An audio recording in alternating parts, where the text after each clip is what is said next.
tasimi alika Allah daga no yurmi Muhammadu Rasulullah yalla inno be yafo acce woni wutina non Ismaila hey fanki ko wadi bene ani no gorko wundita sikkay debbo fi yalla ya acce mi wulla be maayi lanni ko woni wo benata so wulle do habe arta be maayi lanni ana woto ni le goddo ko ma wulla mo de ene rewbe ndume ngala wulude ko wono worbe wulle fonda sikkay woto ni ranga Ismaila fanku yarlo na ko ida wadi ko Allah nan ko torde ngalla yo Allah yalla fewno yafode be yafabe Allah tabe wanno ko moƴƴi ko be werdal janna ko mo yangoduda wo yurma e ma tagado mo yangoduda wo ko aduna ma do ɓurtama yurmude yurmude yangudi naro non min go sojo go gani la metude nder ko mi fala ko waɗande duwa fiyalla Allah accume wulla taranga wullata accume wulla wulino mi gayni ko mi wullata ko mi ala ɗum ɗo mi ala tan gonɗi goye min mi wullino ko mi wulla on foppo ɗon hande koɓe cukkino ɓeyni wonde ma miɗo bolli mbiɗo waɗi kono nande ɓe yewtu jali kadu acce butina ko fatunde ni na sonko wadde Allah joni Ismaila probléme ala enen komi faala koye waɗanɓe du'a Ismaila ɓiɗɗo maɓɓe o gondumartata ɓiɗɗo maɓɓe la noddiɓe ɓe noddan tun mi contacti mo kono ala feƴƴude numéro privé on kadi kami noddi voisin jo makko gono ɗon mi noddi on ɗon ari on mi mila womo déplacé mo yawno Allemagne mi anda noon joni si o nani ɗum gonno guerdata ko mi publié joni kadi ka Facebook ko inna ɗo ko inna lillahi wa inna ilayhi rajiun wonci kala meɗo to mullari hande ko kamɓe gasa janggo wani ko ene janggo wani andas ko min ngesi ko am anna do o wayno aduna ko yawmi ɗo yaami faala jokkintinirɓe du'a joni kon faala mi faala ɓeɗo yo wallu en fi mawɓen ka jaamiu ɓe anda ndara min on kasan jewa min mi sooday on faamude probléme ala wattugol ka ala saraɓe wi ko ɗum min mi faala joni yaha fi ɗaɓɓoygol certificat de décès o ndara piiji ɗin ɓay joni ok min joni ane may an yaw ka julde min wakki kono fi Korokoso.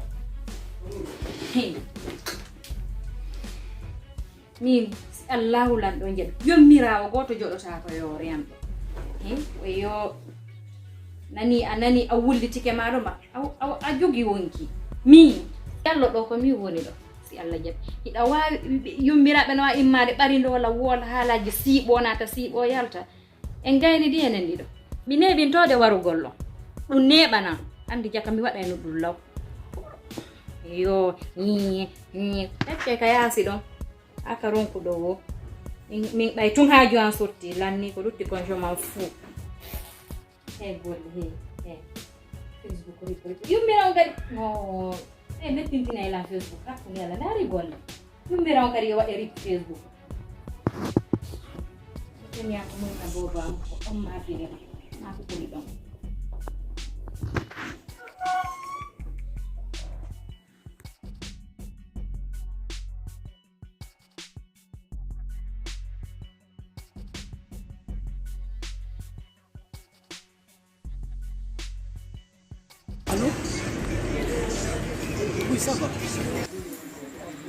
onno way marsude seeɗa alhamdulillah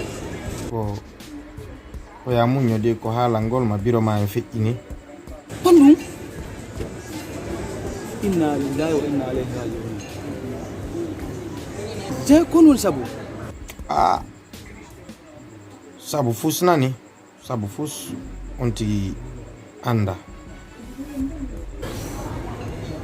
harɓe nawni ne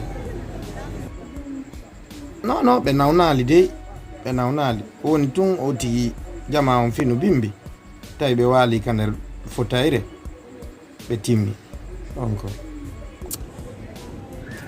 mon dieu ko ɗum noon ha ɗon on tigi andi no lan ardi ɗo ka marché africain ɓe ɓen ɗo darugol piiji africain sodugol quoi mais oui marché africain on arnoɗa ne je suis vraiment découragé maintenant de ma vie mi wawata sodugani koye pigi ɗum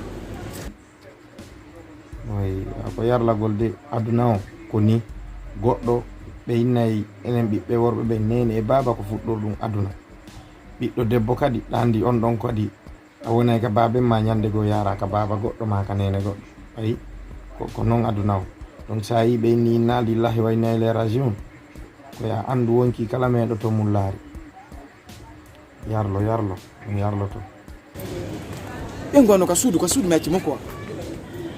Benguma no jam e nyalla jannani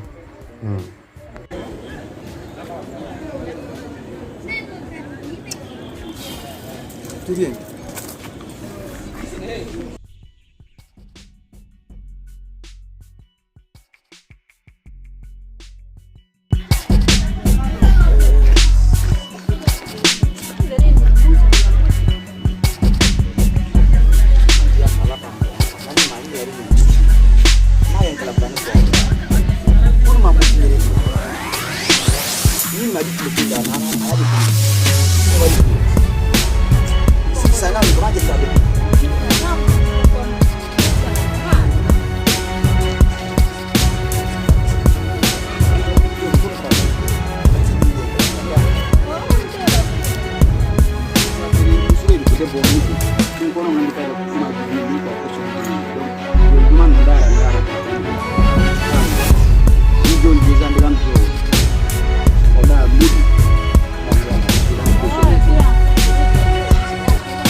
Alvin.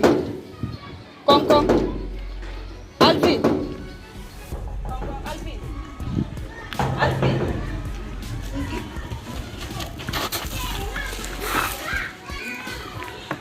Bebe, kau dua ni? Kau dua rumah? Boleh dua mamus deh. Bebe, kau dua? Om apa enggak? Om. Mo main ko laptan. No. Mo main ko yen ko laptan. Ka main ko sud main ko sud. Dog ka paramita panali kiara. Dog wenye kiala. Kala. Main na joni ya to da main ko sud ta. Wata ya dan tu. Ai saya ka sudia da panali ki farmasi ara ti Allah. Yau fi Allah.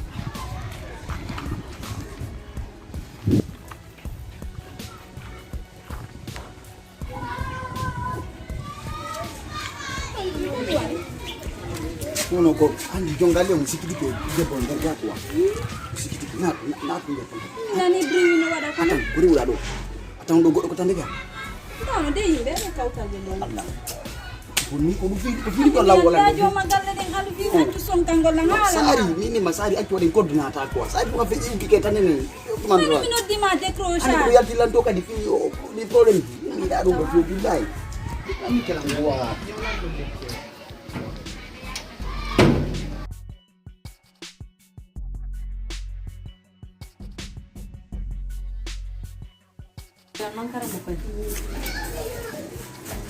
Oh. Nene. Aray mi fala yo waltona. Mi fala yo modi har. Mi ronki ko jodo de o jidirawo Europe ko. Wo kalde mi anda ko hondo mi fala yo ngartira nam mo do. Wara ha o tawtan mi. Dum mi fala. Uno fofal. Ko dum mi fala. Min kadi non. Arrey ida andina hande fuddiren gondu. Beji ma boyi mi do sotti nande ma do. Mi yewtata non e hoore hunde laabunde pos hoore ko perde laabunde pos mi godirante ha tawa antigi mi golla mum lekki ki non si mi jonnima do wonna yo tawti nder suudu de sikko ena non dika ko mi faala non kadi ko a yawta jodda ninkitoɗa ko honno waɗirte ɗum ɗo par ce que ko acci si yo tawi lekki ka suudu kon waɗa tan hakkille makko ɗen ɗe yahay miɗo torima noon jeejuma ya yaw joɗɗa miijitoɗa moƴƴa honno gerrete parce que nayi mi ukke ɗo e mum ara inno yalla ko karam kay wallan ɗo filtu falta mi wawoyta ɗum ɗon de karamo koye miɗo miijiti ha hatti simi ari kam mon kay nene min ni on miɗo miijiti na fi ko taw tuleke kinga suudu ko ɗum ko ɗum ɗon de tawataki taw awa min kadi no joni jaw dara to e kikiɗe walla lan 1,500,000 hewtan mi de haɗa min kadi kay ni 1,500,000 1,500,000 ko ɗum noon pettu mi nanndi aw anare en gollirana ben labu anani a jaɓi min ni on mi nani ɗo fof men nani jolle kadi fi Allah mi jeeji yewno joɗɗo jeejirta walle lan fi wadda ɓerde ma golle ande resi sa few mi inni mi siguɗa wolina wadda ɓerde ma ne gaso fi ɗum nani o hewte ha o tawi ɗo si allahu lan o newri jam nani jon mi kadi kikkiɗe merde mbuɗum kiɗen kikiɗe si allah jam jarama nani a waɗa e bega lawol nani eyo wallahi ɗo kadi dépense ɗi ke ɗo kadi ɗe balɗe wallahi